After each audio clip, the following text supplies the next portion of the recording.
Hier, Monsieur le Premier ministre, j'ai moyennement en fait apprécié cette opération de com. Parce que je dois dire que votre texte n'a pas arrêté. J'ai lu. Il ne va pas encore m'applaudir. Hein. J'ai lu social. J'ai lu on va aider les plus démunis. Pendant tout votre discours, vous n'aviez qu'un seul but, c'est de convaincre l'opinion publique que votre politique était sociale. C'était vraiment votre seul but. C'est dire à quel point vous avez conscience que la population ne vous croit pas.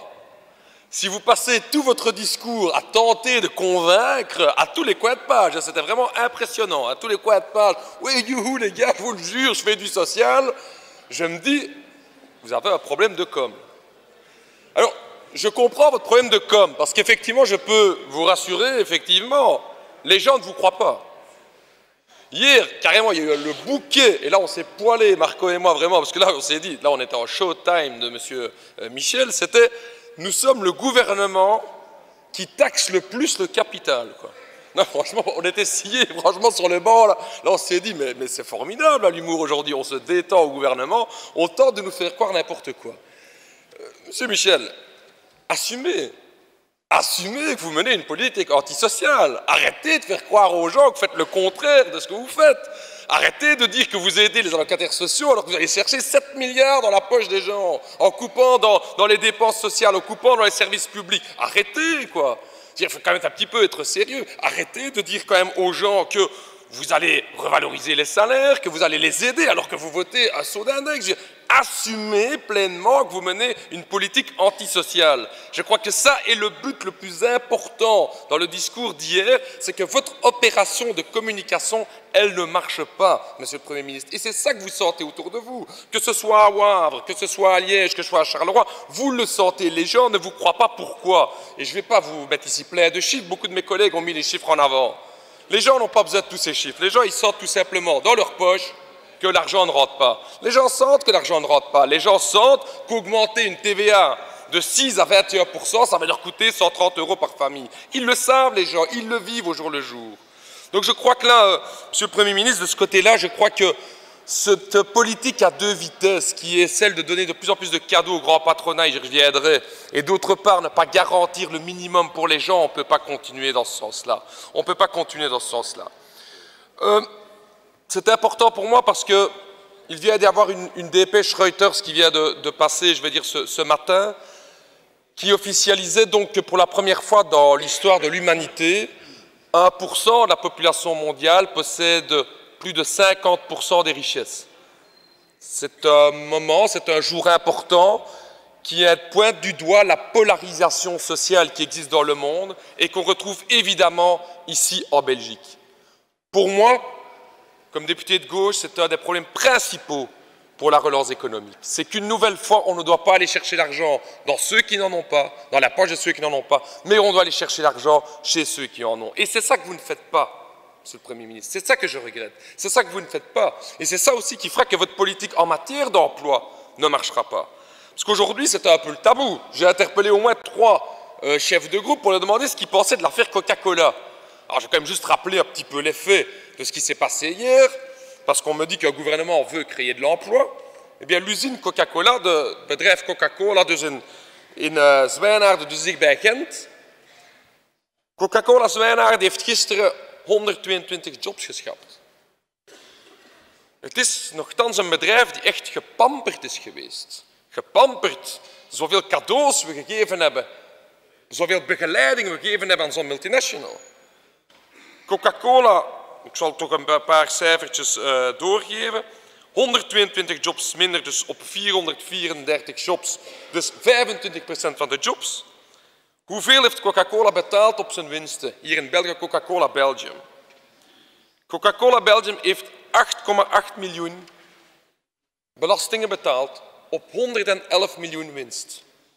Belastingsvoet van 7,9%, 7,9% pour les libéraux francophones. On est largement en dessous des 34% que toute entreprise légalement devrait payer en Belgique. On se dit, c'est quand même un formidable exemple d'une entreprise à qui on a donné plein de cadeaux, parce qu'il paraît, j'ai entendu toute la journée aujourd'hui, qu'en donnant des cadeaux aux entreprises, elles allaient créer de l'emploi. Alors, comment expliquez-vous que hier, alors, une entreprise auquel vous avez donné la blinde de blé n'embauche pas? Et cette même entreprise, maintenant, va encore recevoir en plus des cadeaux avec la diminution des cotisations patronales que vous venez de décider. Donc, ce cas démontre par A plus B qu'il n'y a aucun lien entre les cadeaux que vous donnez et la création d'emplois. Alors, on a fait une petite étude de cas avec notre bureau d'études pour voir un petit peu les influences que pouvait avoir la politique du MR et tutti quanti sur des citoyens. Il est là, est-ce qu'on peut faire un petit close-up? Il est là, il est là, il est là. Donc, bonjour bureau d'études. Alors, il a pris un citoyen au hasard pour un peu analyser un petit peu. On a fait les modèles. On a fait les modèles un petit peu pour voir les influences. Alors, on a pris monsieur de Spoelberg, vicomte de son titre, marié, sans enfant à charge, hein, vu son âge un petit peu poussé. Donc voilà, on va faire une certaine modélisation, monsieur le ministre des Finances. Donc, nous avons étudié un petit peu son patrimoine. Donc bon, voilà, il est plus ou moins à 42 milliards d'euros de patrimoine. Monsieur de Spoelberg, que gagnait-il ou que perdait-il avec les nouvelles mesures du gouvernement? Oui, bon, à mon avis, il faut demander au Premier ministre, il a l'adresse. Ouais. Alors, on a d'abord vu ce qu'il gagnait. Dans la colonne ce qu'il gagne, nous avons donc la réduction des charges sociales sur les 2800 travailleurs d'AB InBev, estimé plus ou moins à 1629 €. Donc on est, évidemment, ce sont des, monsieur le ministre des Finances, ce sont uniquement des projections de bureau d'études, donc on peut le soumettre éventuellement à vos services. Hein. On est plus ou moins à 4,5, de 4 562 353 € de cadeaux uniquement pour les travailleurs de InBev. On vous les transmet, hein, on vous les transmet. Hein. C'est plus grand qu'une A4. Hein. Deuxièmement, la non-suppression, est-ce que les services de la Chambre peuvent distribuer les tableaux du PTB à l'ensemble des ministres? Monsieur le Président, il y a moyen de copier un peu nos tableaux. Deuxième article, la non-suppression des intérêts notionnels des plus-values exonérées est estimée plus ou moins par nos services à 569 63 574 €. Ça, c'est pour ce qu'il gagne. Je vous le concède, il perd aussi avec vos mesures. L'impact notamment de la hausse de TVA et d'Axis, comptons qu'il roule quand même avec une diesel qui fait quand même ses kilomètres, il a envie de faire des kilomètres. On a arrondi à l'échelle supérieure pour être un peu objectif, 1500 € de perte. Ça va, voilà un peu, parce que sinon... On arrive donc à notre total comme cadeau pour M. de Spoelberg à plus ou moins sur une base annuelle de 573 624 427 €. Ça, j'en ai pris qu'un. J'en ai pris qu'un, j'aurais pu prendre beaucoup d'autres grandes fortunes belges. Quand vous me dites, Monsieur le Premier ministre, que vous voulez faire payer les capitalistes, visiblement, il doit y avoir des erreurs dans la calculette. Or, votre argument de poids, c'est celui que vous dites, nous allons créer des jobs. Wij gaan jobs creëren. Die cadeaus gaan jobs creëren. Cijfers kunnen we nog niet geven, maar die cadeaus gaan automatisch een verhoging van het aantal jobs hier in België. Ik verdeel echt niet, je ne partage vraiment pas cette analyse. Pour la bonne et simple raison que quand vous dites que vous diminuez les cotisations sociales à 25%, que sont-ils en train de faire en France, en Hollande et en Allemagne? Exactement les mêmes discours que vous. Exactement ce même discours d'une concurrence vers le bas. Qu'est-ce qui va empêcher Mme Merkel de proposer 24%? Qu'est-ce qui va empêcher M. Hollande de proposer 23%? Qu'est-ce qui va empêcher les Pays-Bas d'encore plus, pour certains boulots, aller vers 20%? Ce sont pourtant nos 3 pays les plus grands concurrents autour de nous pour lesquels nous diminuons les cotisations pour aller arracher des parts de marché. On l'a parlé tout à l'heure d'e-commerce, c'est bien clairement par rapport aux Pays-Bas et à la France qu'est la concurrence. Donc on est en concurrence totale avec les 4 pays qui nous environnent. Si tous les pays font cette spirale vers le bas, qui va encore acheter nos marchandises? Qui va encore pouvoir acheter nos marchandises vu que nous diminuons le pouvoir d'achat soit direct des travailleurs, soit collectif à travers les dépenses de l'État? Et dans les communes aujourd'hui, on le sent qu'on fait moins de dépenses. Cette spirale vers le bas, elle ne peut pas mener à de la création d'emplois. C'est bien ça qui est le problème, c'est bien ça le bug fondamental du raisonnement que vous avez. Quand on analyse d'ailleurs un petit peu les pays avec le plus grand taux d'emploi, parce qu'on fait beaucoup de comparatifs, je pense que la NVA avait même pris les États-Unis d'Amérique carrément ce matin, the United States. Quand on analyse un petit peu ici, le tableau qui reprend les pays en fonction du taux d'imposition et le taux d'emploi, on voit en fait qu'on a une corrélation positive entre le taux d'imposition et le taux d'emploi.